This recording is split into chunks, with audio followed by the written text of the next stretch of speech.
Welcome, everyone. We designed the room particularly to give our speakers a great opportunity to learn how to go left, right, left, right.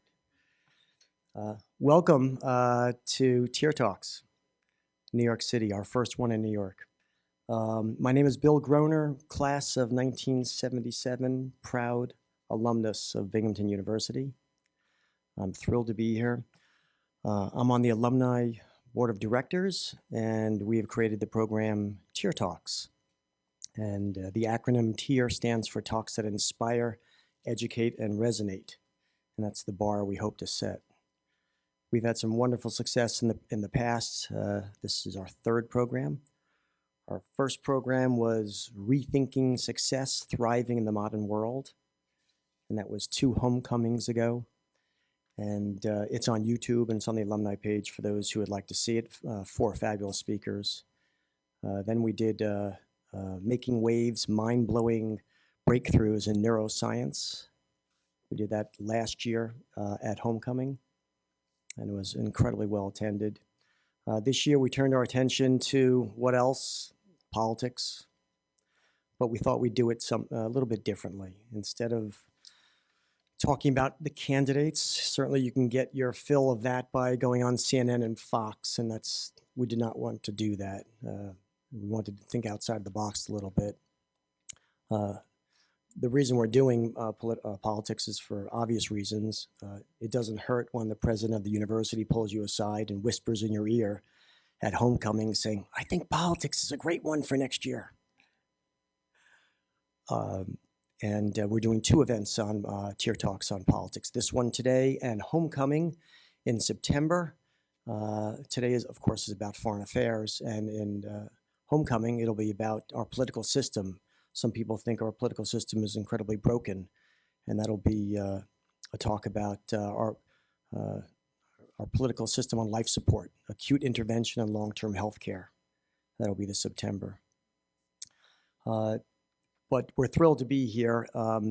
Because of the success we've had, we're expanding the program, and one of those expansions is to move the program, aside from yearly at Homecoming, to in different cities.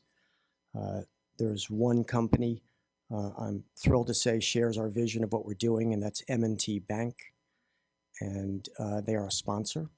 And Peter Newman, who's an alumnus from Binghamton University, is also Regional Vice President. He's here representing at M&T Bank, and he wants to say hello to you all.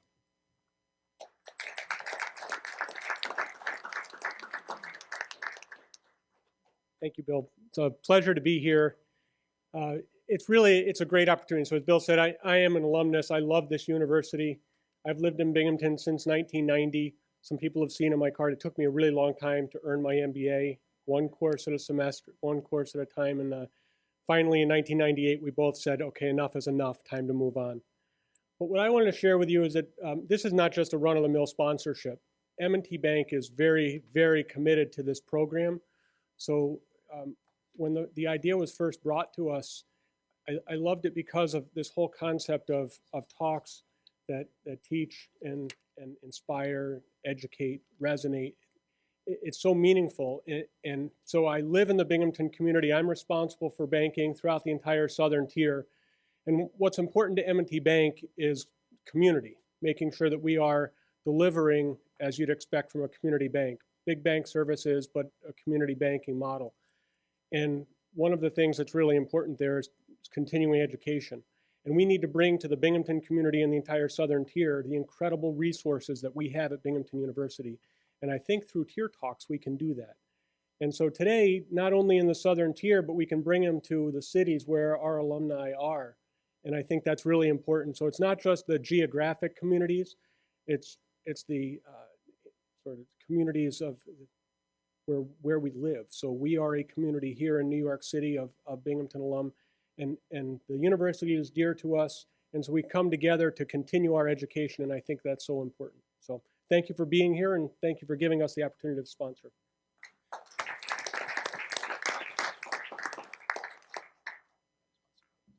Okay, a quick comment on format, and then we're ready to start.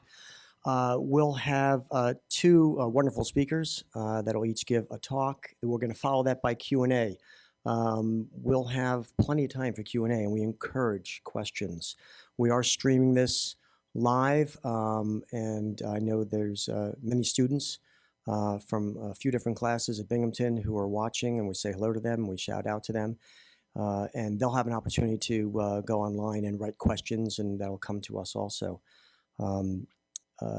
So without further ado, let me introduce our first speaker.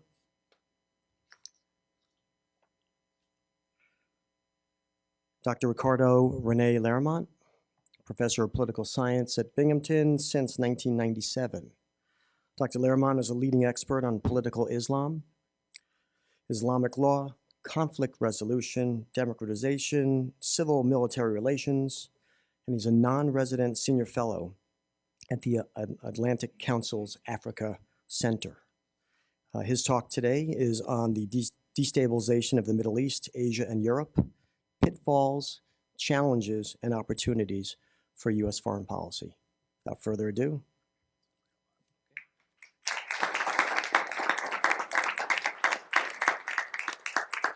Well, thank you all. Thank you for coming. Thank you, Mr. Groner, for organizing this. Thank you, my co-speaker, the Dean of the School of Public Affairs at the University of Minnesota, our alumnus, Eric Schwartz. Thank you, President Harvey Stenger, for coming all the way down from Binghamton. And thank you for your extraordinary leadership of our school. And also Ms. Fryerman of the Alumni Office, thank you for organizing this. And most of all, let me thank my students who have shown up from the classes of 08 and 06 to come and see me. It's a delight to see you doing so well here in Binghamton. It shows that Binghamton is doing an excellent job, not only at educating our students, but also preparing them for positive roles that they play, both in the public arena and in the private sector here in New York City. Let me talk about choices. Choices for the United States with regard to foreign policy. Now, aside from teaching at Binghamton, which I love, I'm also a non-resident scholar at the Atlantic Council, and I need to go to Washington on the order of 3 to maybe 9 or 10 times a month in order to attend meetings. And I was attending a meeting in September, October of last year, and there was a member of the National Security Council responsible for the Middle East who was at one of our meetings, who recounted to me the following story.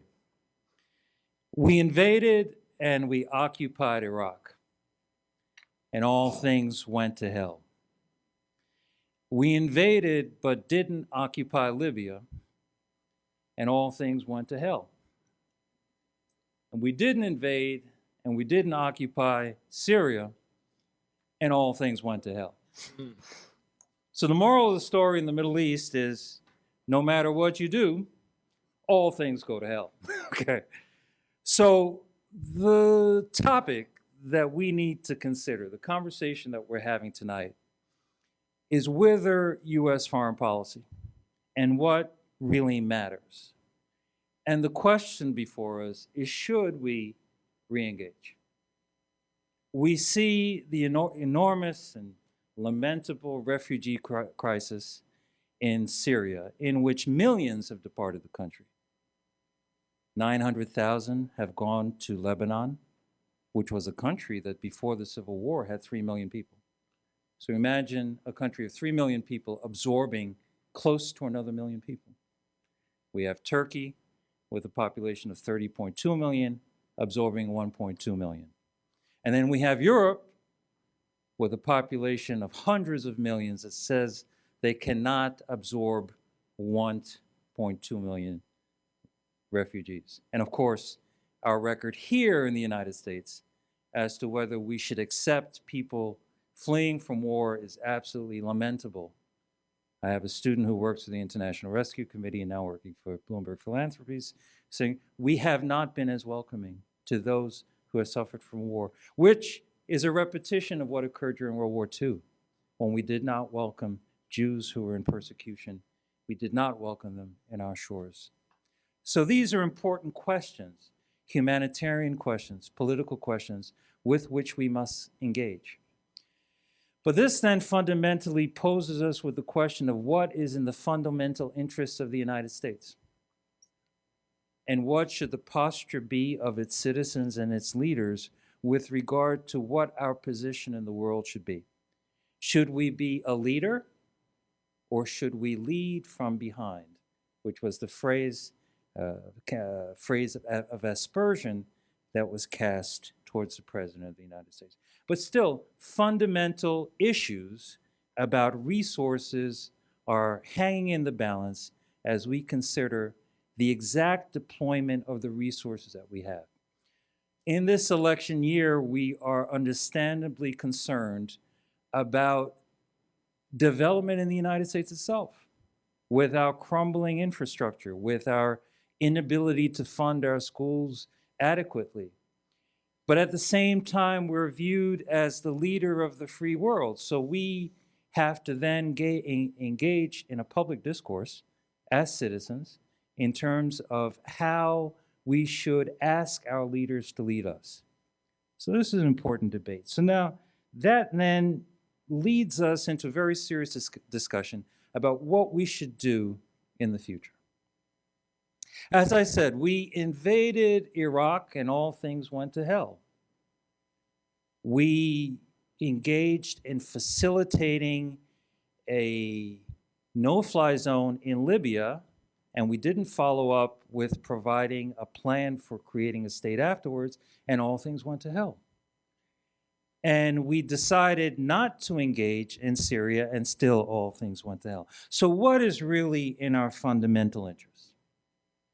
One of the discussions that we will have, and will be followed by my esteemed speaker who follows me, is we need to take a calculation of what is in both our economic and in our humanitarian interests.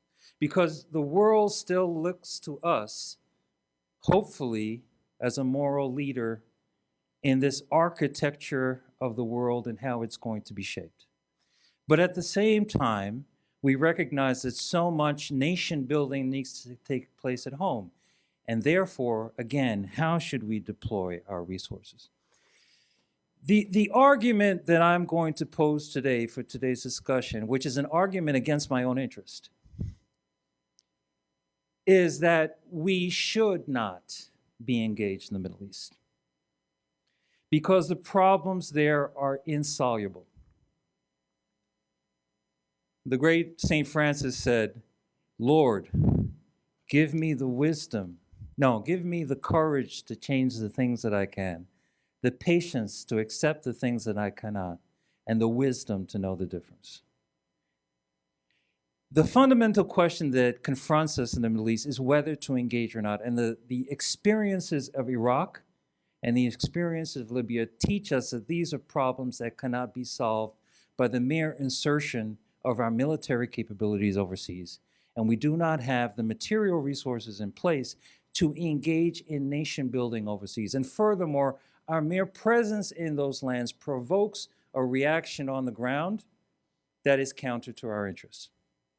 That then leads us to the conclusion that we must use surrogates in these regions in order to represent our interests, and more about that later. But even before we get to that question, one of the more fundamental questions that we have to engage in terms of thinking about the future of American foreign policy is what is in our greatest interest. And I'm going to argue that our greatest interest does not lie in the Middle East. Our greatest interest lies in Asia. And it secondarily lies in those neglected investments that we have in Canada, in Mexico, and in Latin America. So that is my proposition. We need to turn our gaze from the Middle East and let surrogates in that region manage affairs for us while we fully engage in what is truly important, which is managing our relationship with China and cementing our relationships, in particular with Canada and Mexico. And this nonsense of building a wall with Mexico is exactly what should not be discussed at this moment in time. Ronald Reagan said, "Mr. Gorbachev, tear down that wall." America stands for tearing down walls, not building walls. And can you imagine how our esteemed and well-educated Mexican colleagues and intellectuals think about our discourse. When I was a graduate student at Yale, many of my students, my fellow students in political science, were Mexicans, elite Mexicans. Can you imagine how they are viewing our discourse, viewing them as uneducated, poorly funded sons and brothers to the South who are incapable of managing their affairs? There's a fundamental disrespect. So again, for the purposes of this introduction, I'm saying we need to look less at the Middle East, we need to look more at Asia and China, and we need to look additionally at ameliorating and improving our relationships with Canada and also Mexico. Now, for those of you who've had the benefit of reading Mr. Goldberg's excellent article in The Atlantic, it's very clear as a result of experience that President Obama sees the Middle East as the graveyard of American presidencies. And because of that, as the wise man that he is, he says, I'm out of here. He's not going to be engaged. Now, for that, he is being perceived as not being the strong leader that America should be on the world stage. But what I'm saying is that he's making a different calculation. The future of the American economy is located in California. High tech is out there. We're all New Yorkers and we all love New York. But if we look at the U.S. economy, the engines of growth are in California and in the southwest of the United States. So viewing that as the center of gravity of the U.S. economy, we are necessarily, even though I'm a member of the Atlantic Council, we are necessarily reimagining ourselves as a Pacific power. Because the management of our relationship with China will be the most important item of discussion and analysis for the next 20 or 50 years. And in this regard, I believe that the direction of the president is wise. Now, if we are shifting in that direction, and if we believe that we do not have sufficient resources to entirely manage the world, then what it is that we do with the Middle East? I'm going to tell you what I think we should do about the Middle East. And what I'm about to say is probably not going to be popular in many quarters of the United States of America. I think we need to essentially delegate affairs in this region to Iran and Turkey. Now, why did I say Iran and Turkey? The two largest populations in the region, both highly educated and poised for economic growth. Now, we have a contentious relationship with the Islamic Republic of Iran because of what occurred in 1979. But we also need to be aware that there are two tendencies in Iran, one of which is wedded to the past and looking backwards. And the majority of Iranians who were born way after the revolution and admire the United States of America. So we now can look at Iran from a Vietnam perspective. If we could have reconciliation with the state of Vietnam, it is now as a time to have reconciliation with the Islamic State of Iran. Now, this will be shocking to many people in America, but there are serious contingents within Iran who are reaching out. And we realize that there is an old guard led by Ahmadinejad and Khamenei who are looking backwards, and we have a new leadership that is led by Khourani and was led before that by Khatami, that are looking towards some sort of reconciliation with the United States. Now, again, the calculus is that if we don't have enough resources to manage the entire world, and if clearly our interest is managing this important relationship with China, and we don't have enough left over to manage the Middle East as well, we need working relationships with significant powers in the region. Now, both of these states will cause pause to many Americans in terms of thinking about creating effective relationships with them. Many people are suspicious of the intentions of the Islamic Republic of Iran. Many people are uncomfortable with the authoritarian trends within Turkey itself. But these two issues can be managed in the context of examining what is in the interests of the United States. And I'm saying that it is in the interests of the United States to focus on Asia and delegate what needs to be delegated to that region of the world, particularly to Iran and to Turkey, the two largest and most populous and arguably in the future the most powerful states in the region. We are at a propitious moment because when we look at the changes in technology, we have three game-changing events that are taking place. And the first game-changing event is hydraulic fracturing. The emergence of hydraulic fracturing over the last 10 years has unleashed enormous natural gas potentials in the United States, which has forced the Saudis to lower the price of petroleum in an effort to bankrupt American fracturing companies. At the same time, this is part of their effort to weaken Iran. And this is what makes the Obama's rapprochement with Iran so brilliant, because the Saudis are afraid of the arrival of Iranian petroleum on the market. So they're trying to push the American manufacturers of gas and the Iranians out of the market by driving the price low, and we benefit. The second game changer that is taking place and needs to be considered is that if we want to divorce ourselves from the weaknesses upon our reliances upon the Middle East, and that is to diversify our energy portfolio.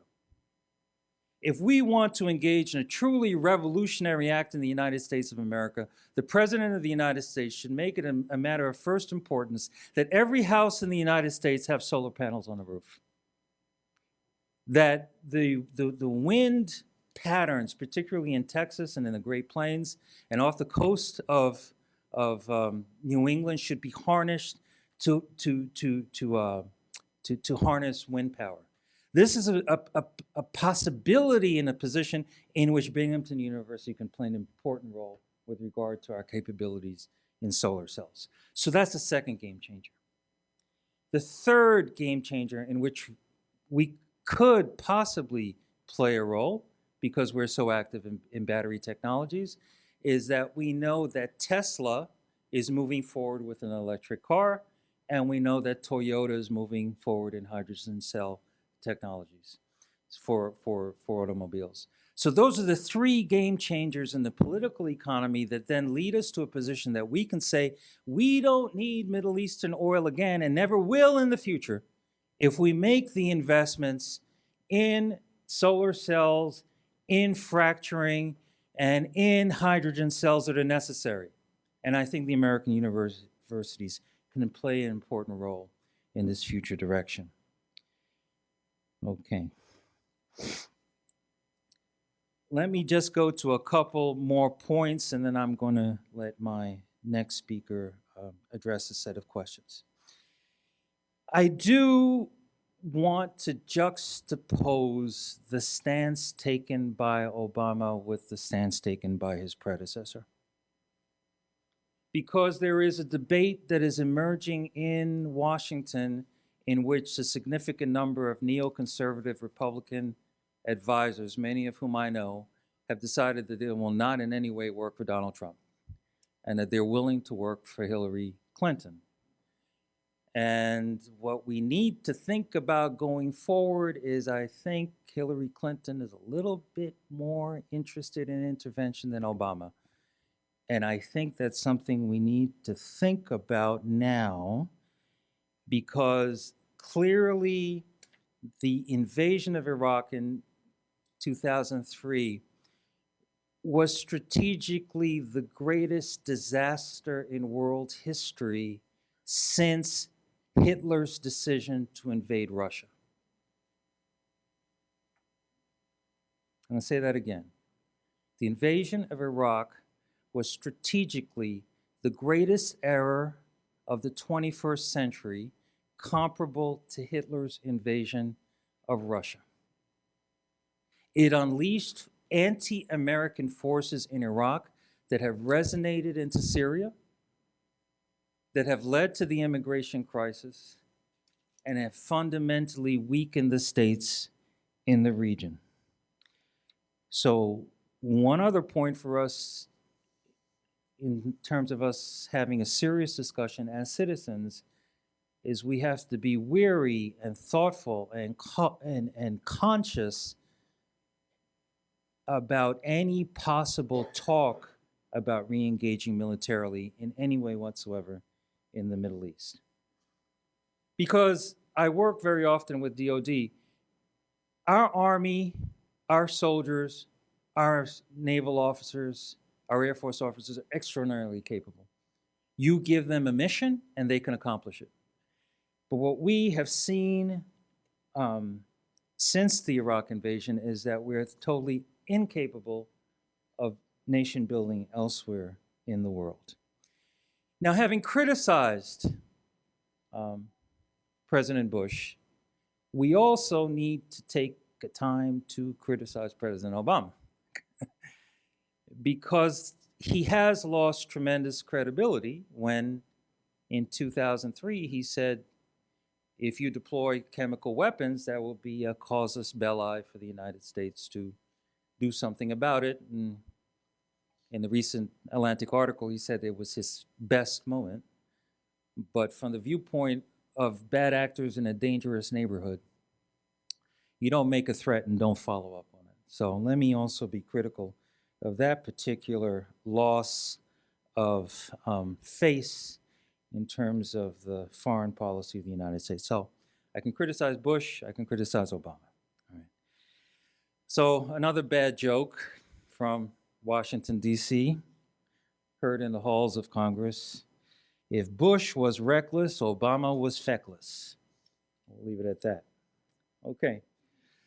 Last set of comments, and that is, if we are going to be engaging in a serious negotiation of relationships with China and Asia, and if we agree that that is going to be the focus of our concern, we necessarily need to ask ourselves whether beyond delegating a substantial amount of responsibility in the region to Iran and Iraq, whether the current Obama policy of using drones and special forces in the region is going to work. The evidence is in, and drones are problematic. Drones do get bad people, but they kill innocent people as well. And from a legal and a humanitarian perspective, as citizens, we need to have a serious discussion as to whether the collateral damage that occurs from drones is something that America should be proud of, and I don't think that discussion has been had. Second, the extensive use of special forces in lieu of regular combat soldiers is something that has been used too frequently and is wearing out the soldiers in the Special Forces Command. You cannot go on repeated missions of targeted assassinations week after week after week from Fort Collins and elsewhere and consider that a viable military strategy. Not because it doesn't work, it does work, but it is having a very negative effect on the physical and psychological morale of those who are serving in the Special Forces.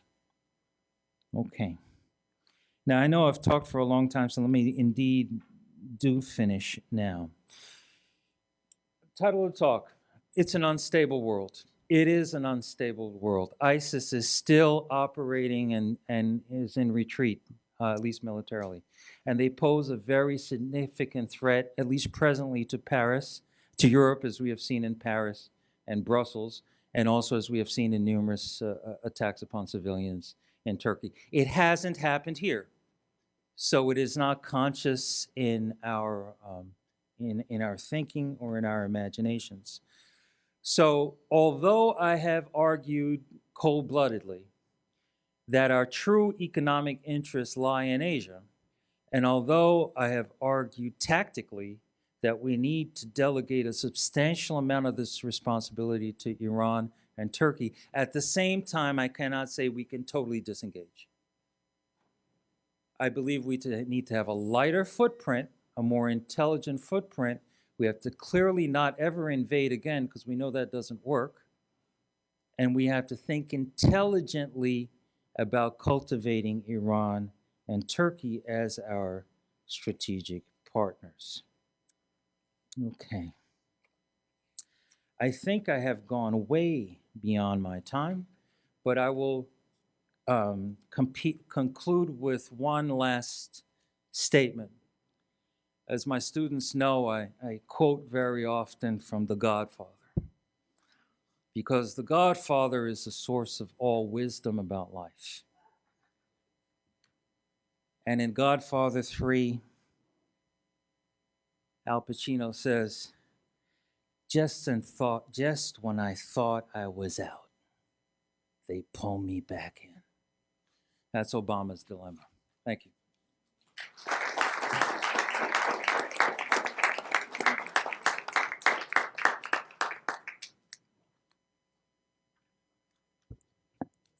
Thank you, Ricardo. Now I realize we need 10 more sessions just to start with the questions. We will follow with Q&A, and then both speakers will be available for almost an hour outside while we have more food and drink at the end of the Dr. Schwartz's speaking. Okay, so Eric Schwartz, alumnus, class of '79, an amazing, illustrious career. Currently Dean of the Hubert H. Humphrey School of Public Policy at University of Minnesota, and in his tenure over the last 5 years has moved it from a top 20 school to a top 10 school in the country in School of Public Affairs. His previous positions include U.S. Assistant Secretary of State for Population, Refugees, and Migration, UN Deputy Special Envoy for Tsunami Recovery, Senior Director and Special Assistant to the President of the United States for Multilateral and Humanitarian Affairs. He's a 1999 recipient of our Alumni Association's Weiss Band Award.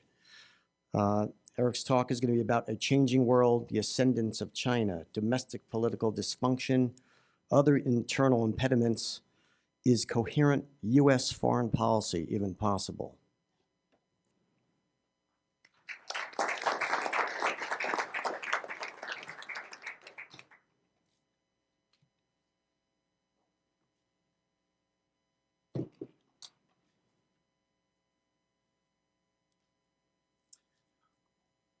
Thank you. Thank you, Bill. Thank you, Rose. Hello, Harvey. It's great to be sort of back in Binghamton. Since I come to you as a Binghamton alumnus, I think that I have to begin by saying that as I reflected tonight, as I have many times in the past, on what really got me into this business of foreign policy in general, and of international humanitarian response in particular, I go back almost exactly 40 years to Political Science 117, and it still exists. I think it does still exist. We called it international politics. I think you probably call it global politics now. I'm going to guess that that's probably what you call it. And it was taught by Professor Edward Weissman, and he stoked for me a lifelong interest and commitment to public life in general, but a public life focused on global affairs. And while 40 years at this age, wait, you'll see, seems like a blink of an eye, and it does. I guess it's a long time because the world has changed. It's covered a lot of ground since that point in time in the spring of 1976. Sometimes I wish I could go back there.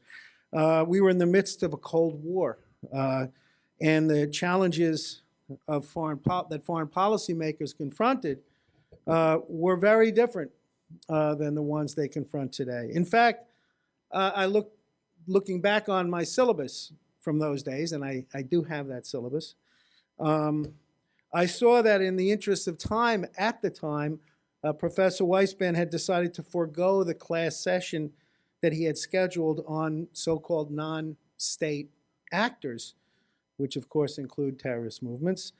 As in a largely bipolar, state-centered world that we were examining, they weren't playing an overwhelming systemic role. oh, how times have changed. And in fact, we went from the Cold War period when I was in school to a period of U.S. Ascendancy in the wake of the Cold War, to the much more confusing emerging, but yet to be emerged international system of today, which is, I guess, the subject of our talk tonight. Let me also, since I think somebody said some of his students were watching, let me also give a shout out to Professor David Singranelli, who I think was teaching his first course in Congress when I took it, sometime around 1978 or 79. So I've chosen to call my part of tonight's program A Changing World, the Ascendance of China, Political Dysfunction, and Other Internal Impediments. Is a coherent foreign policy possible? So do you have a couple of hours so we can talk about that? I will try to be brief. So I'll start with China, move to political dysfunction, and then talk a bit about contending foreign policy visions. And finish with just a few ideas, conversation starters really, about how we might move forward. First, on the changes in our world. Let me talk a little bit about what we all know very well, that power has shifted and is shifting dramatically in world affairs. According to the United States National Intelligence Council, within 15 years, global power as it is conventionally measured, I guess measured by somebody, gross domestic product, population, military spending, technological investment, in 15 years, global world power will have been transformed. Asia will have surpassed North America and Europe combined. Migration will have increased significantly, and aging countries like our very own will face an increasingly uphill battle to sustain our standard of living and our way of life. I'm going to refer a little bit in my remarks. In fact, I'll draw shamelessly from an article on presidential power and the internationalization of domestic policy that I wrote with Professor Larry Jacobs of the Humphrey School, and which was published in the fall-spring 2002 issue of the Georgetown Journal of International Relations.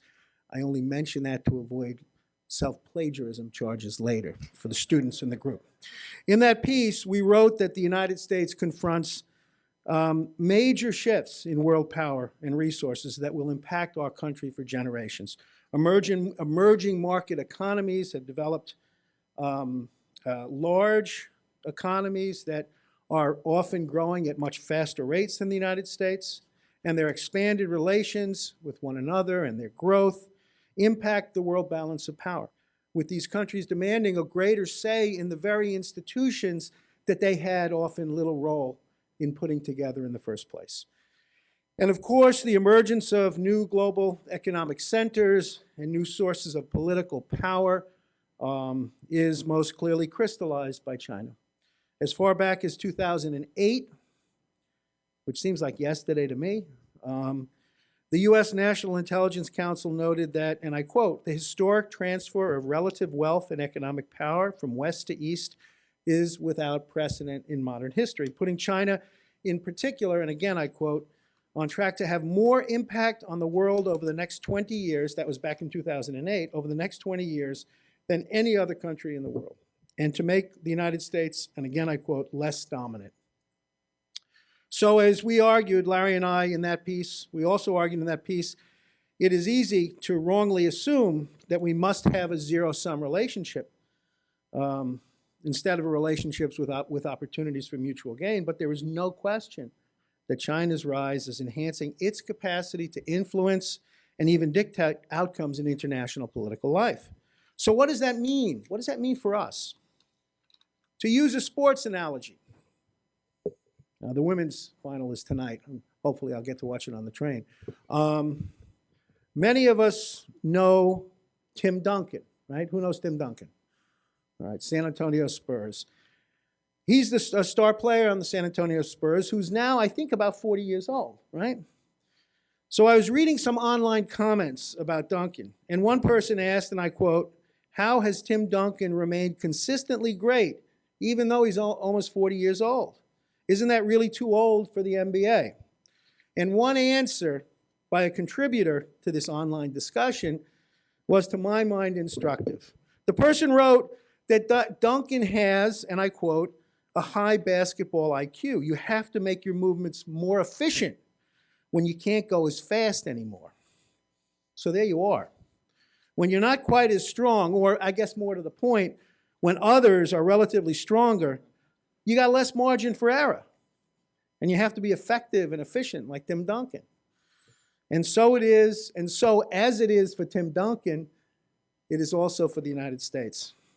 So that brings me, which would be great news if we had the most effective functioning political system that humankind had ever devised. But we all know we have challenges.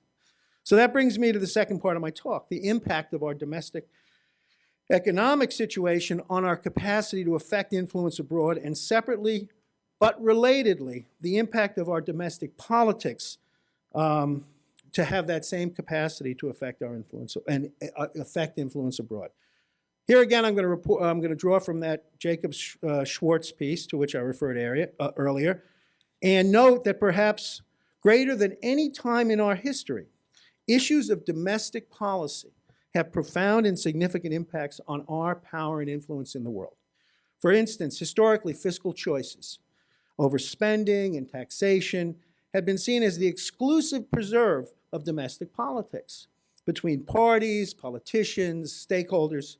Yet deficit spending requires us to borrow abroad, ballooning China's current account and expanding its potential influence and leverage. Failure to invest in capital and human infrastructure puts our country at a dramatic disadvantage with respect to competitors across the globe. And finally, whatever your view is on the appropriate prescription, there's no question that yawning and increasing gaps in wealth and income will further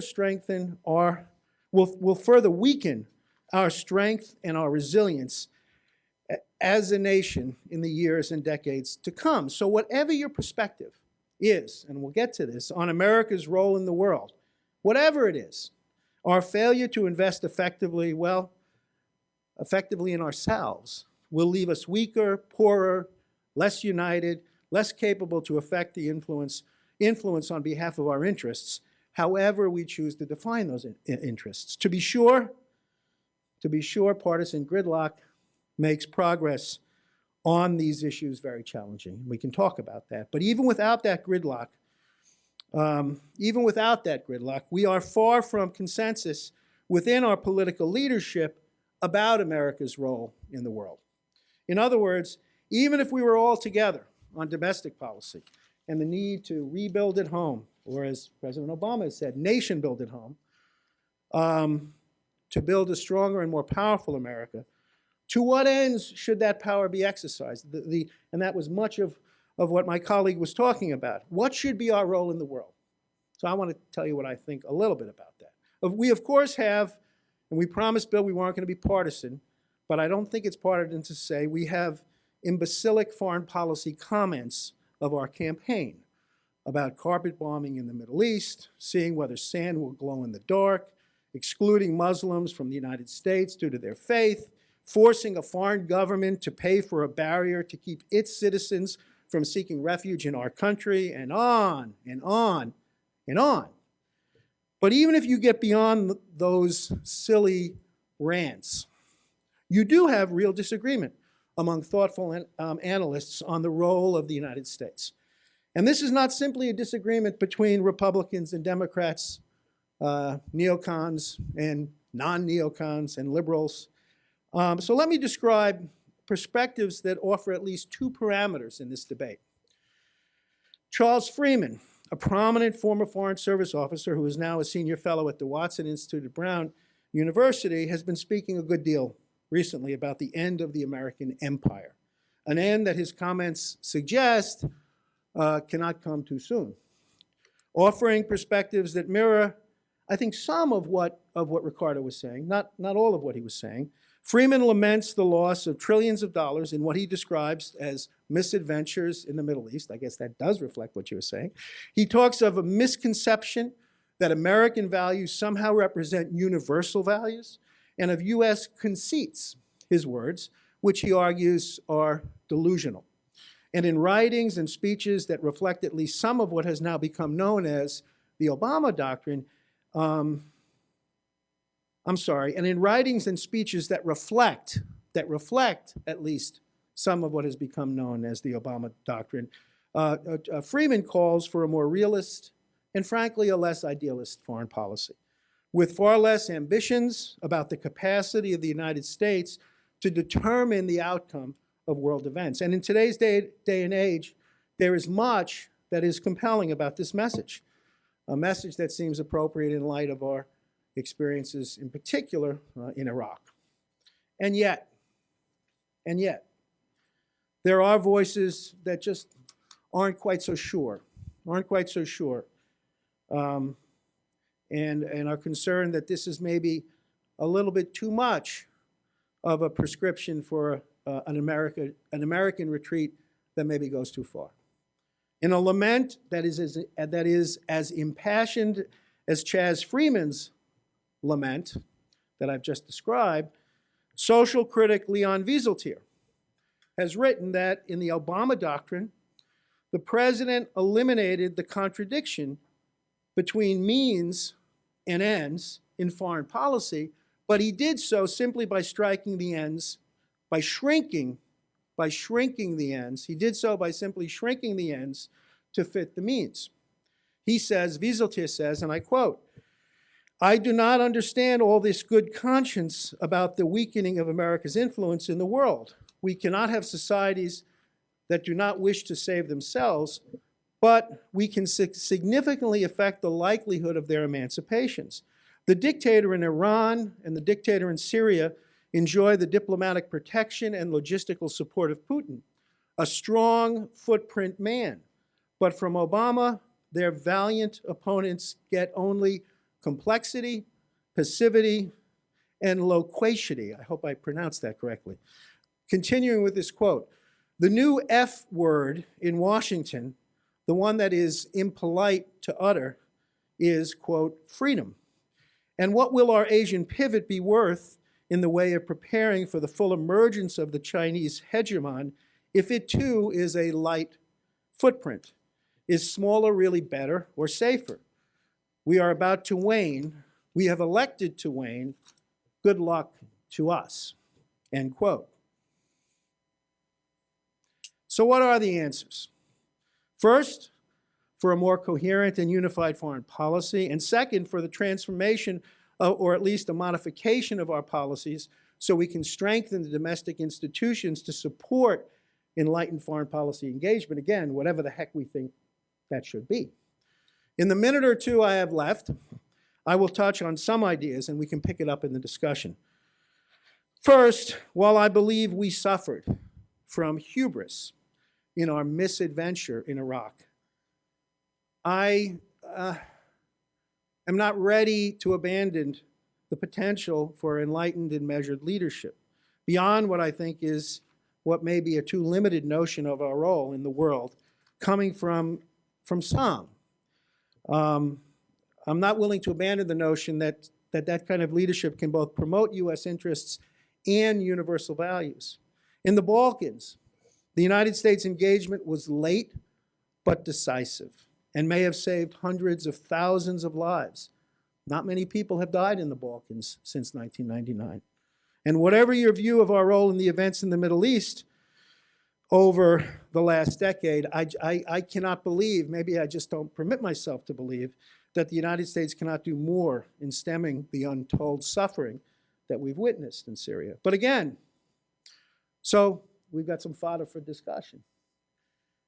But again, how to build a domestic consensus for that role and to ensure the vibrancy and resiliency of our domestic institutions in sustaining that role?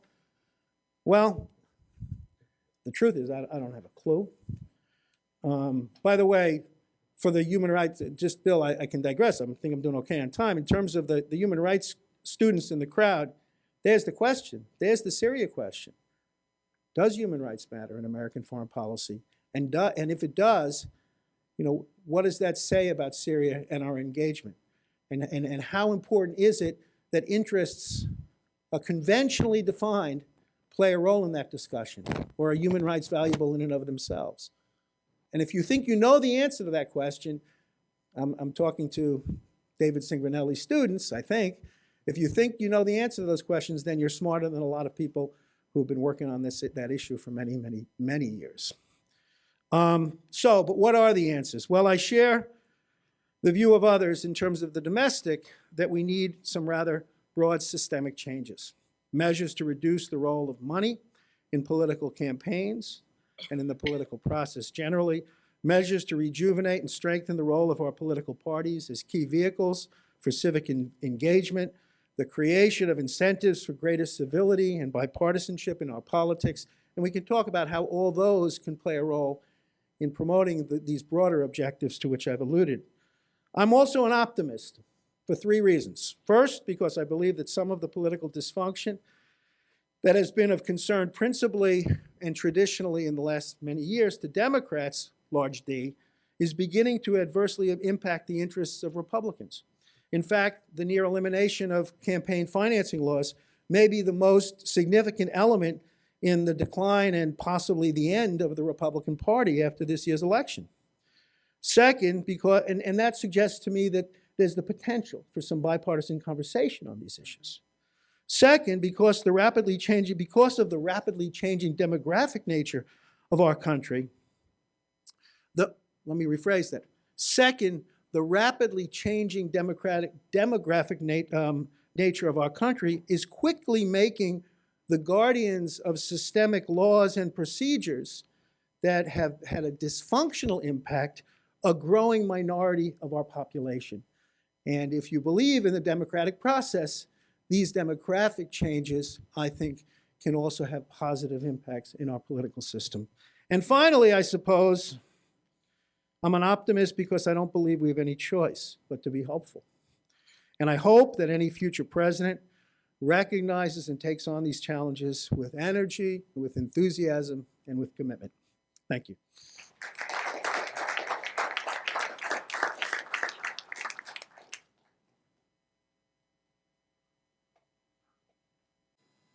Thank you, Eric. Okay. Q&A. Who wants to start it up? Yeah, that would be great. So the people that we're streaming to can hear. Yes, please. Okay, is this, I guess it's working? So I want to thank you both for very interesting talks. I really appreciate it. Just touching, and I apologize sort of for the maybe long preface, you both spoke about misadventures in Iraq, and Dr. Schwartz, you mentioned the Balkans. So I get that you may both agree that there could be better times for U.S. engagement internationally, better than Iraq, but sometimes it's necessary. There was a recent piece in the Boston Globe, an interview with Paul Bremer, who was U.S. governor of Iraq, and the piece was titled, "Where Did ISIS Come From?" And a lot of the ideas in that piece were that Iraq could have gone a lot better without the liquidation of the Iraqi army, without de-Baathification in Iraq. Do you think that maybe President Obama and the U.S. in general took some of the wrong lessons from Iraq when applying them to Libya or Syria, and that we could have had a proper invasion, occupation, whatever it may have been in Libya that wouldn't have ended up the way Iraq did? Would you like me to start? Yeah, I mean, I think, look, when you're sitting in the State Department and there are Libyan troops that are marching on Benghazi, and the intelligence community is telling you that within days Benghazi will be taken and thousands of lives will be at risk, or more. Thousands of lives or more will be at risk. I don't know whether it was tens of thousands, but there was and you have the humanitarian brief in the Department of State. This is just a hypothetical. You know, what do you do? What's your role? And I felt my role was to let the Secretary of State, along with my colleague Mike Posner, the Assistant Secretary for Human Rights, let them know what the implications of this of this invasion, if it were successful, would have been. And so I wasn't the person who was marshaling the troops or making the debate about but I felt like we were the canary in the coal. It wasn't a canary because everyone knew what was going on, but I thought we had a responsibility to say, this is what's going to happen. And I think if you're a senior political leader, and I think sometimes you can say, this is not something I'm going to deal with. It's just too hard and too complex. And sometimes you say, we're going to try to do it because of the humanitarian implications are so grave, or our other interests are at stake. But I do believe that does anyone know this responsibility to protect doctrine? You probably learn about it. I hope you learn about it. It's a doctrine that's evolved over the past many years, accepted in principle by the General Assembly and the Security Council, that when a government is unwilling or unable to protect its own citizens in a situation of grave danger of crimes against humanity, genocide, then it may be appropriate for the international community to step in to save lives. But stepping in to save lives is not a snapshot. You can't say, okay, we're going to stop this from happening and then we're going to walk away and hope for the best, because then all hell will break loose.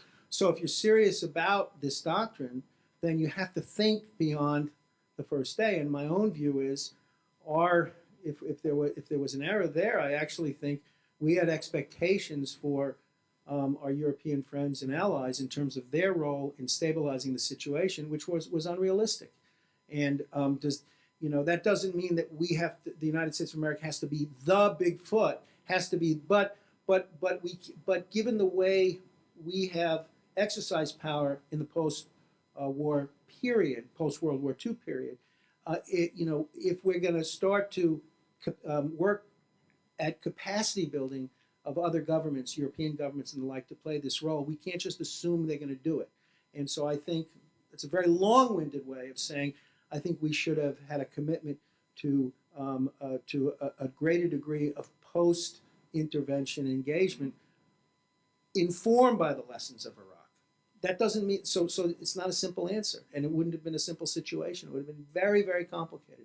But to my mind, the alternative would have been to say, let nature take its course in Libya. I have is this working? Yeah. I have a response that's going to take a little bit more elaboration.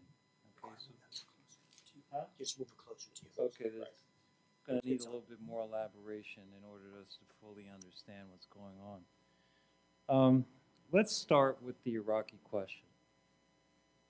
And, for Bremer to have the temerity to write the article is kind of outstanding, In Britain, when you screw up on a policy, you resign and shut up. And now he's going to argue against de-Baathification when he was leading the effort for de-Baathification. So let's put that aside. Back in 2003, Don Quattard, who was professor of history, and we both sat up at a teach-in in Binghamton. He said, don't invade Iraq. Because the only person holding Iraq together is Saddam Hussein. Now, Saddam Hussein is a despicable man. But he's not threatening the United States of America. Simply put, so don't get involved. So we invaded, and then the false borders of Iraq reverted to the previous provinces of the Ottoman Empire, because Iraq was created as an artificial entity. There was the wilayat of Mosul in the north, the wilayat of Damascus, not Damascus, of Baghdad in the center, and Basra. And there were different provinces. The north was Kurdish, the center was mixed Sunni and Shia with the second or third largest Jewish population in Baghdad, right, outside of Jerusalem and Yemen, right? And the south was Shia. We said, and Quattard was an Ottoman expert, don't invade, because if you're going to invade, it's going to fracture. And we weren't the only ones saying it, but it happened anyway. I remember during the Bush years being invited to a conference in Washington in which the National Security Council asked us what our advice would be about various issues in North Africa and in Africa itself. And at the end of the conference, at the end of 3 days, it was at the Ritz-Carlton, and it says, thank the guy from the NSC, thank you very much for coming. We appreciate what you've said, but we're going to do what we're going to do. Straight up. So they did what they were going to do. So that is the context for what went wrong in Iraq. Now, turning to Libya. I was in Libya in September of 2014 in Tripoli. And I was walking the streets of Libya in 2014, and all of these Libyans were thanking me for liberating their country. So they were very thankful about the liberation of their country. But again, Libya is an artificial country. It has one province to the west, East Cyrenaica, that's oriented towards Egypt, and one province in the west, Tripolitania, that's oriented to Tunisia, and another province in the south called Fezzan, which is oriented to Niger. Libya was created artificially in the 1950s, just like Iraq was created artificially. Again, getting back to the question of Libya, Obama didn't want to get involved. So did Secretary Gates. Secretary Gates, in one famous quote, says, "Can we finish the 2 wars that we have now before we start a third?" Okay. But nevertheless, the 3 protagonists in favor of some sort of intervention on a humanitarian ground, legitimate humanitarian grounds. He was going to destroy the city of Benghazi, right?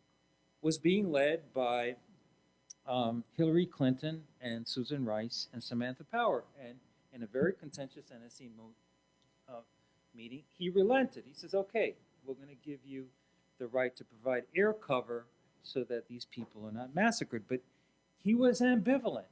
And our presence there lasted 10 days. We provided air cover for 10 days. And we said to the Europeans, this is your problem. This is the most that we're going to do. We're going to give you 10 days of support. This is a NATO problem. France, you want to do it? Britain, you want to do it? Italy, you want to do it? Do it. But we already have Iraq and Afghanistan, and we're not adding Libya to the plate. So that was the calculation that was made by the president. It gets back to my original set of comments. We have a limited set of resources. We have to determine what it is that we're going to do. There is, I was interviewing one of the candidates for the dean of the nursing school yesterday at Binghamton. We have an extraordinary Oxycontin and opiate problem in upstate New York and in Vermont and New Hampshire that needs our attention. I don't know if it's a New York phenomenon, but it's extraordinary upstate. It then essentially goes back to the question, as citizens, we cannot have this imaginary conversation that we have limitless resources in which we can intervene in every country of the world. Now, in a world of limited resources, how can we be engaged without compromising our necessary domestic agenda? And the way that you do that, I think, is by deciding what's important and what's less important. I told you in my talk, I think Asia is more important. I think Canada and Mexico are really important, and we don't talk about it at all. And I think that with regard to the Middle East, it's changed because of technology. That's why I talked about technology, hydraulic fracturing, electric cars, hydrogen cells, solar cells, wind power. If we diversify our energy portfolio, we're less reliant upon this region of the world. Why weren't we interested in Libya? We don't get any gas from Libya. Who's reliant upon Libya? Italy is reliant upon Libya. Because the gas, the pipelines that go underneath the Mediterranean go from Libya to Italy. The pipelines that go from Algeria to Europe go under the Mediterranean to Spain. So this is their concern. And we have to make calculations in which we can't lead in every single circumstance, because if we do, we don't have the necessary resources to take care of the real problems that we have in America, like the opiate problem of upstate New York, like our roads, like our bridges, which occasionally just fall down as they did in Wisconsin, you know? So I think that's an important part of our conversation. I don't think we can do everything. I just want to make one point. We can't do everything. But because we can't do everything, and we have to make difficult choices, it only underscores the importance of, when we do act, having a sense of, the full scope of the challenge ahead of us. And I don't even think Ricardo would take the position that our foreign policy should simply be a function of realism as it was defined in the 19th century, right? Values play a role, and I would say, and values play a role, and they also relate to interests, because I would argue, I believe that, we're kind of unique, and it has to do with our history as a country of immigrants, that in our foreign policy discussion, the value proposition plays, for better or worse, a significant role in foreign policy discussion and decision making that it doesn't play in other countries in the world. It just doesn't. And I think we're not going to, so the issue, we're going to be confronted with the Libyas in the future, and policy decisions are going to have to be made. And it's going to be very difficult for American presidents simply to walk away from those situations. So the question is, think back to Tim Duncan. And when I think about Tim Duncan, I think about our engagement in East Timor, where we did not commit to a large number of huge American resources. We were not we did not have boots on the ground. We maybe had a few, but not really. And but it was an example. This was back in 1999. And it was an example of clever engagement with a regional actor who was playing a dominant role, but where we had some sense of what we were doing, and we had some sense of what the outcome of that intervention would be. And the problem is, any American president is going to face this challenge, and so for me, it's I just keep thinking back to Tim Duncan. Use your resources, and it doesn't free you from the fact that there are some issues you're going to have to walk away from, but a high visibility contingency in which tens of thousands of lives are at stake is going to be one that is going to be difficult for the United States to walk away from. I want to jump in with a question on similar lines. If you were both asked to advise the next president about the following question, I'm wondering what your answer would be. Can we create a blueprint, a master policy, a doctrine on just humanitarian grounds of when we will get involved in the rest of the world's problems? And let's assume we're talking about the most extreme of humanitarian issues. Should we be in the position of creating a doctrine? If so, what type of parameters would you put in concerning when we will get involved? And if you could share that with everyone out there. Well, I guess I've been allowed to give the lead on this question, although he was the Assistant Secretary for Humanitarian Affairs. You can't have a blanket doctrine because you don't know who the ancillary players will be in a particular crisis, right? We do not act alone, so a priori you can't say this will be the policy of the United States with regard to humanitarian crisis. I agree with what my colleague has said. America attempts to have or establish a reputation for moral leadership, and that is an important part of the soft capital, the soft power that we have. But even that claim is fraught with contradictions, right? Ask anybody in Argentina, or ask anybody in Chile, or ask anybody in Brazil when we were supporting military authoritarian governments as to whether we stood up for morality and justice. Ask any Egyptian today, where we're not calling a coup in Egypt a coup, and journalists and citizens are being arrested, and the United States isn't saying anything. Ask any Palestinian who would like an independent state or a state of its own, and because of domestic political reasons and a lack of a viable partner on either side, either in the Israeli or the Palestinian side, we don't come out in a position that leads towards peace and a two-state solution. So we have this soft power capacity as a moral leadership, but unfortunately the history of the United States since 1898 until the present doesn't necessarily coincide with that grand aspiration. And I do a lot of research in North Africa and the Middle East. They don't see us as a moral leader. We think we're a moral leader, but Tunisians don't think we're moral leaders. Egyptians don't think we're moral leaders. Palestinians don't think we're moral leaders. Iraqis are telling us, why the hell did you destroy my country? And Syrians who are being persecuted by Bashar al-Assad are saying, well, what did you do for me lately? So I agree. I wish it were true. I wish we were a moral leader. But I don't think the evidence sustains that.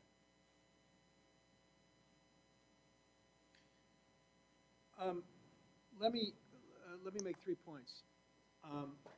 First,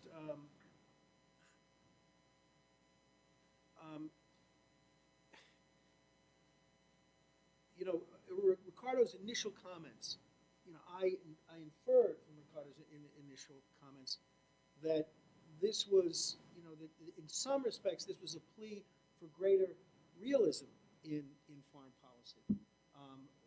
That we need to look at the world as it is. But we need to understand that realism is a doctrine, is a view in which morality and values don't play a role, shouldn't play a role, right? But even if you are a heart on your sleeve foreign policy and humanitarian, you can't ignore that governments have to promote their interests, traditional interests like you know, the economic well-being of your people, access to transit routes, etc. Right? So even if you're a humanitarian, realism has got to play a role. Otherwise, you're just naive, and you will be very quickly ineffective and dismissed. Right? So the real question isn't whether pursuing foreign policy is going to put you in a situation where you are going to confront contradictions between the promotion of your national interests, narrowly defined, and your humanitarian and human rights values. The question is whether that's water you're prepared to swim in. And if the answer is yes, then you're a liberal. Sorry. And if the answer is no, you're a realist. And so the tough question to my mind, but if you swim in those waters and you say that I'm going to be a liberal internationalist that's not ignorant of realist concerns, you're going to find the very contradictions that Ricardo has articulated.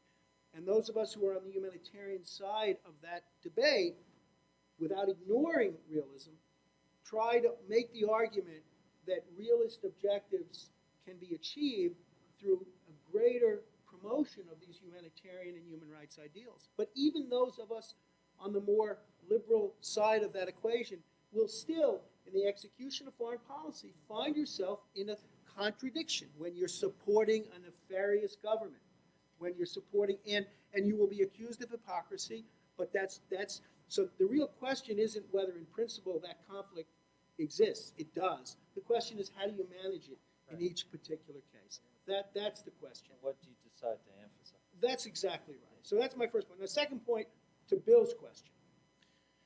First, international law does impose some obligations on us under the Genocide Convention, under the Refugee Convention. We have some obligations to basic humanity. When people are in our territory, we can't expel them if they have a well-founded fear of persecution, etc. So there's some of this is guided by law, but that's not really your question. Your question doctrine that says, when are we going to go outside of our borders and try to save people, right?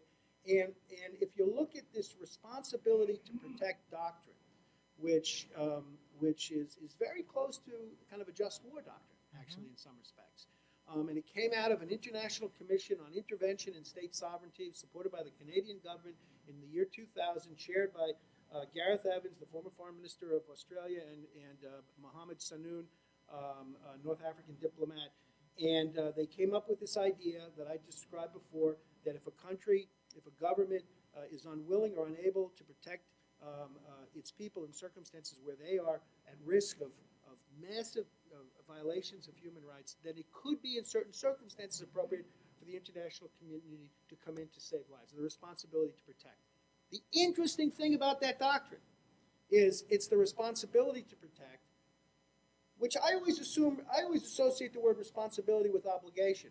But in this case, obligation is not part of it. In other words, this doctrine, which has been accepted by the Security Council and the General Assembly in principle, doesn't really impose on any government an obligation to implement it, right? And so, Bill, your question is very appropriate because we don't have such a doctrine. I would answer your question about should there be a doctrine for governments. I would say that the R2P doctrine as responsibility to protect is known. I think that should inform decision making, but it doesn't dictate decision making. And number two, I would say that we have a profound obligation, and this isn't doctrine, but to build international capacity to address these issues, enhance the capacity of the United Nations to do effective peacekeeping, in which U.S. troops are not centrally involved. Enhance the capacity of the international humanitarian organizations to do their jobs with much greater coherence than they do right now in responding to humanitarian disasters. Because capacity, if you have greater capacity, what you discover is you can generate greater political will. And the reason that is because if you have the ability to do something, you're more likely to exercise the political decision to get it done. And so I would say building capacity in the international system is extremely important, but a specific doctrine for when a government is prepared to say, we're going to go out there and save lives, I think that's a challenge. If I could add, my next article addresses R2P. And R2P, as my colleague has said, arose in a particular context that was led by the Canadians and that was supported by the Security Council and the General Assembly. It was then tried on two specific and invoked in two specific circumstances. The first was Darfur. The second was Libya, in which the principle was invoked twice. And the third attempt to invoke the principle was Syria. And it was clear that both the Chinese and also the Russians were not going to allow the invocation of the principle. So it was never brought to the table at the Security Council. So the question then becomes whether what has transpired in Syria is sort of the knife and the cause of the death of the principle of R2P. Because R2P has a history that emerges from the first genocide conventions that emerged at the end of World War II. And there was considerable political agitation, substantially by Jewish and Zionist organizations to push this principle forward because of what happened to the Jewish community as a result of the Holocaust. So it has that historical origins that finally reached its consummation, right, in the articulation of this principle.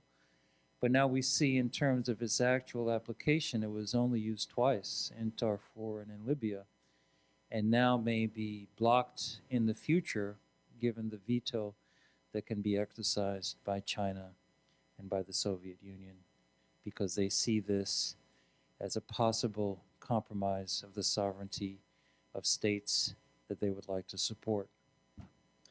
Are any of you lawyers? You know the term soft law? My own personal perspective on this is, while the times in which you'll get the Security Council to invoke the principle, and then, more importantly, figure out how to implement the principle. You know, my personal view is that having these kinds of principles in the atmosphere of international public life is better than not having. Yeah, it's true. Is better than not having, because they create a sense of a certain normative understanding, which sometimes works and sometimes doesn't work. You know, now we're seeing how politics is played out. R2P is important. It emerged because of what transpired in the Holocaust. It emerged because of what happened in Rwanda. You know, these are tragedies that the world community writ large does not want to see replicated. And from a humanitarian perspective, it's imperative that that the world stand against genocide, and that international institutions be empowered to prevent it from occurring. We all agree with that. That's right. But it was only applied, then comes real politics. Right? I mean, it was applied in Darfur, it was applied in Libya, it was attempted to be applied in Syria, and the Russians and Chinese said, nope, it's not going to happen. All right, we have a question. Oh boy, let's do one from the streaming audience, and then we'll get to everyone. Yeah, just a note here. We're going to have, this is going to be our time to sort of have cocktails and talk, but this is so much more important. So let's keep doing this. Maybe we keep the answers a little shorter so we get more questions going. Yes. And let's try one from the streaming audience. Okay, we have a political science student, and she says, or she asks, this question is for Eric.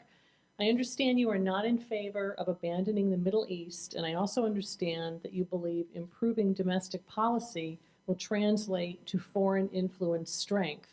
However, what do you think are the consequences of staying engaged in the Middle East if the dysfunction you cite continues to occur? Well, you know, when we're not, it's a great question. And look, you know, I don't quibble with, before I get to the dysfunction, let me just say, I don't quibble with the proposition that Ricardo advanced, that you know, our eyes really and our eyes need to be focused on Asia. This massive transfer of influence, power, and wealth from west to east, which is unprecedented in world history. I mean, you know how it is when you get obsessed with something and something that's really much more important in your life. You guys have seen that commercial of the financial planning commercial where they go and they're you know, has anyone seen that commercial where they say you don't want to do financial planning, so you do everything else? And so look, I get that point. I think it's really important. But I make a couple of points about engagement in the Middle East. First, 9/11 shows us that we can't simply decide where the focus of our interests are going to be. Sometimes the world decides for us. And so that's one point I would make. Secondly, you know, I agree that we need to be looking at ways to enhance or to find areas of common ground with a government like the government of Iran, a power in the region. I was a strong supporter of the Iran agreement, the nuclear agreement with Iran, which was very controversial in the foreign policy establishment, at least in some parts. I'm a very strong supporter of that. But I don't see Iran in our lifetime seeing itself or are seeing them as a surrogate for U.S. Policy. That's not, yeah, a partner. A partner also, I think, is, but in any event, I think that there are some interests that we have that we're going to have to sort of stay focused on. And I think those interests are not inobvious. They're concerns about Iranian nuclear capability, which I think is manageable, but is, and we don't need to go to war with Iran, but it requires sustained engagement. Our relationship with Israel, the issue of counterterrorism, we've got interests there. So I do think we have to. I probably, you know, I think engagement is important. Now, your question really is, how does domestic political dysfunction impact our capacity to be effective in that regard? And the answer is it impacts it a whole hell of a lot. But I think, you know, but that wouldn't cause me to advise, you know, a President Clinton or President Trump, or President Cruz, that because of domestic political gridlock, we need to disengage from the Middle East. As I say, maybe I'm a cockeyed optimist, but I think what we need to do is work on our domestic politics. Okay. Just going back to the reference to the Godfather book and movies, and limiting this to the 3 pieces of Iraq today, the artificial pieces, would you make them an offer they couldn't refuse, knowing that if they refuse it, you murder them? What do you do? I mean, that's, I don't think, an offer we can put on the table.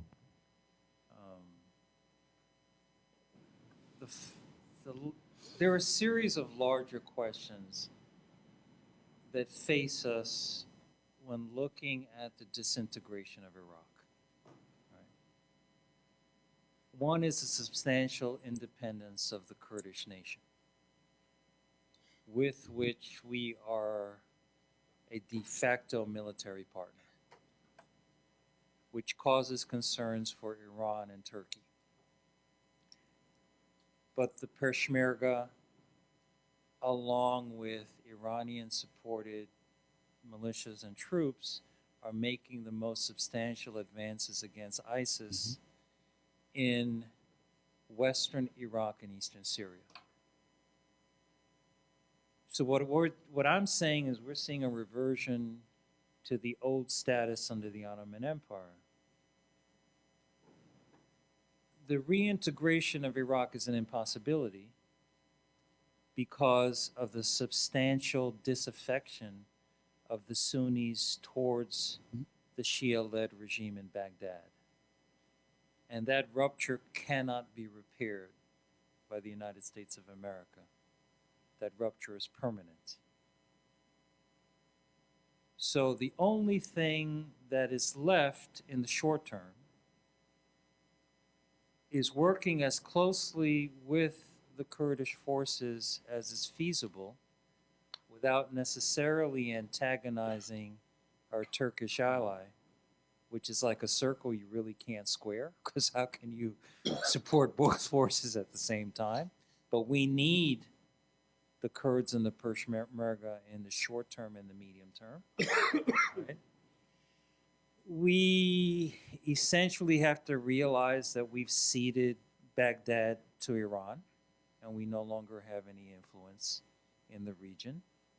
We invaded, but the Iranians, the Chinese, and the Turks got the spoils.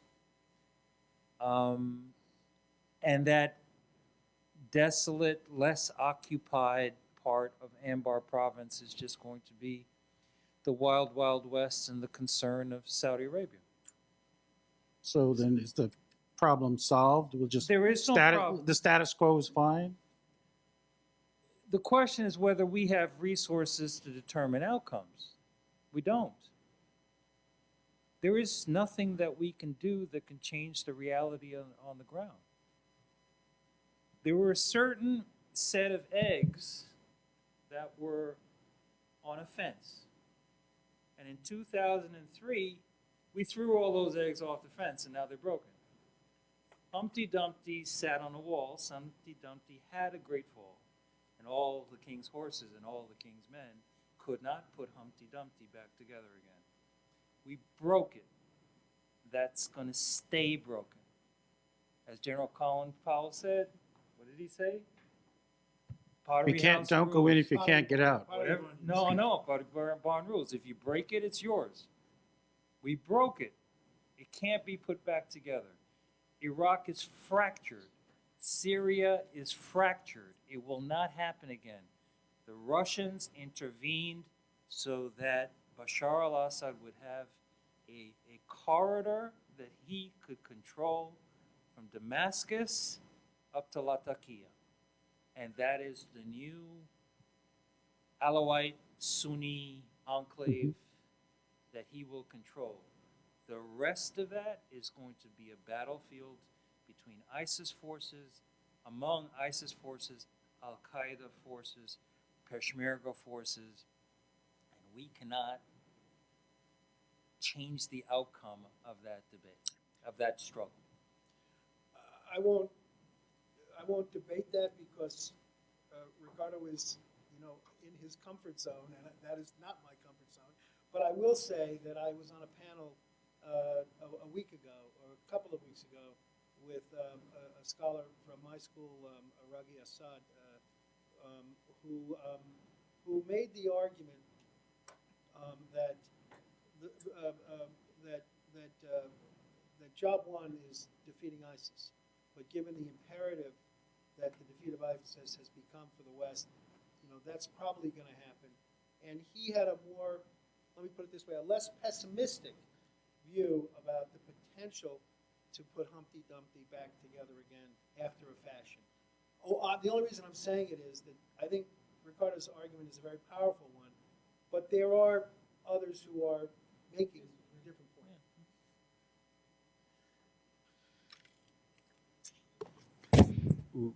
Sorry. I think this question is more for Professor Laremont. So you talked about having America succeed and delegate to Turkey and Iran. Can you kind of illustrate what that Middle East will look like once we do that? Okay, with whom can we work? Should we work with Saudi Arabia? Yes. 19 of the 21 bombers in 9/11 from Saudi Arabia. Whose philosophy was exported to establish ISIS? Islam? Saudi Wahhabi ideology. Okay. Which country is moving in a complicated fashion because of demography towards a closer relationship with the West? Iran. Why? Majority of the population was born after the Iranian Revolution, and they're tired of the theocracy. Will Iran liberalize and modernize in the next 5 years? No. Why won't it? Because you have a cohort of people aged 45 to 60 who served in the Iraq-Iran war. They were represented by Ahmadinejad, who do not want to have any reconciliation with the United States. So I'm saying that in the longer term, as demography plays itself out, there will be forces within Iran who will be interested in a rapprochement with the United States. What I'm also saying that it's important to deal with Turkey because both countries have populations of approximately 30 million people. And both countries have the capacity to demonstrate that they have either done it or are interested in educating their people. Furthermore, Iran has tremendous petroleum resources of which China is supremely interested. So that when we look at possible partners within the region, I'm saying Saudi Arabia is not that partner. I'm saying that Iran, 15, 20 years from now, is probably going to be that partner. I think we need to work effectively with Turkey because they're a large, growing country that unfortunately is going in an authoritarian direction under its present president. But from the mere viewpoint of population, demography, economic resources, geographical placement, those are the two countries that we need to consider in a sort of Metternickian balance of forces approach to dealing with the region when you cannot deploy all your resources to the region, right? And then thinking about China, although I've talked extensively about China, we can have a simpler Metternickian approach there because we see that Vietnam and Indonesia and the Philippines and Singapore are concerned about the growth of Chinese power. So I think it's clear. I think most people in the foreign policy community would agree. Managing that Chinese relationship is probably the most important item on the foreign policy agenda, given the economic growth of the region and our trade relationships with it. And in the scheme of things, as technology is playing itself out, if the hydrofracking revolution continues, if the solar power revolution continues, if the wind power revolution continues, if the electric car revolution continues, if the hydrogen cell car revolution continues, we will have a diversification of energy resources that will make us less reliant upon the Middle East, which would then be a further argument, not from total disengagement, but from a reconsideration of our options and our investment in the region. Now, that is a realist position. It's an interesting position. It is informed. Look. The problem is I don't disagree with the idea that we ought to take advantage of opportunities to test the Iranians and to take advantage of opportunities. But some realists would take the position that not all. I mean, it's really interesting. I think there'd be a debate because some realists would take the position that the correlation of forces in the region right now are such that there's a competition for power. Yes, sir. And with Iran, Syria, and Russia on one side, and Turkey, the Saudis, the Gulf, the states on the other, and so a realist perspective would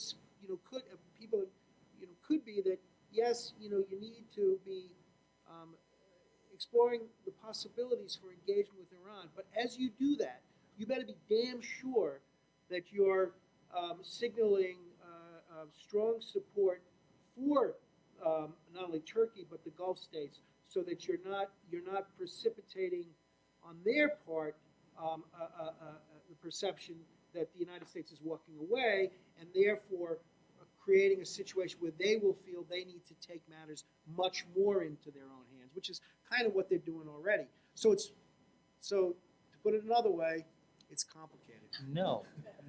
This is how I'm squaring the circle. I'm saying invest in Iran and invest in Turkey. I'm not saying it's either or. And then partially divorce Turkey from Saudi Arabia. Why? Because I'm saying Saudi Arabia is going to be the loser in the region. And I'm not playing with losers. All right? Now, this is Machiavellian.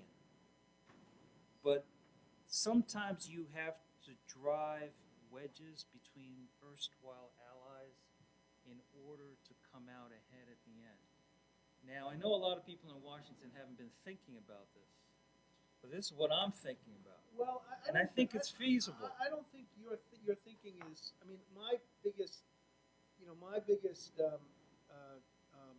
concern about your, as I suggested, was, and you pulled back a little bit, the notion that we could have that Iran would play the role of a surrogate of the United States in our lifetime is pretty inconceivable. So you said partner, and so I don't quibble with the notion that this is a relationship that needs to be tested, and that I think if we have a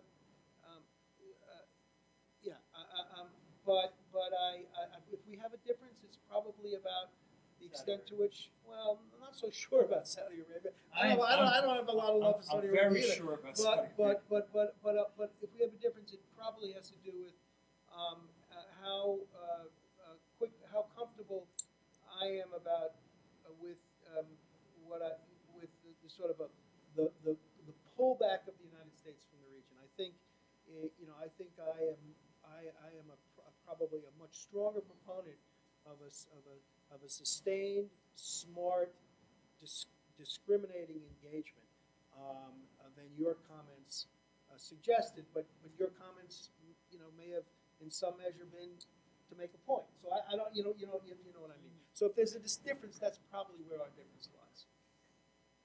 All right, you're going to kill me, but we have got to shut down the Q&A. But here's what we'll do. The speakers will be around for a while, and you can send your questions to them directly outside because we've just run out of time. So, this is amazing. Let's a round of applause for our speakers. It's fabulous.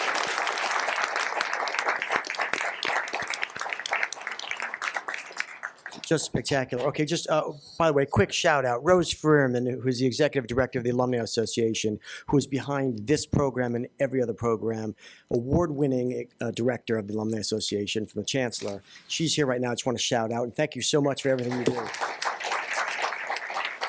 Okay, thank you, everybody. This is really informs us about what we can do in New York City in the future, and the speakers will be outside for your further questions and discussion.